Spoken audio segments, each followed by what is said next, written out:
Welcome to Chillin' 101. We hope this video helps. In this video, I will explain how to make stir-fry pho noodles. First, let's prepare the noodles. If using dried pho noodles, soak about 8 ounces in warm water for 20 minutes until they are soft and flexible. For fresh noodles, a quick 30-second boil is all you need. The key is to drain them very well and ensure they are separated, ready to absorb all those delicious flavors. Next, let's get our protein and vegetables ready. Thinly slice about 8 ounces of your preferred protein, perhaps beef or tofu, into bite-sized pieces. Marinate it briefly with 1 tablespoon of soy sauce and 1 teaspoon of sesame oil for extra flavor.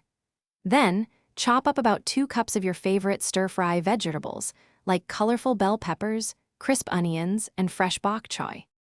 Now for the exciting part, stir-frying.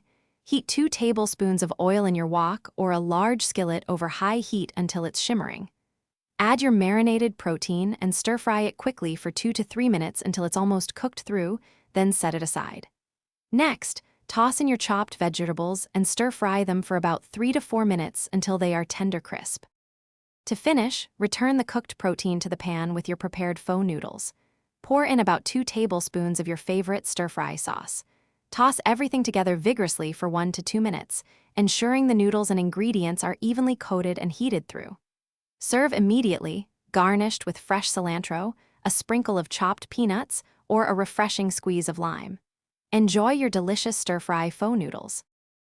Thanks for watching. Consider subscribing if we helped you.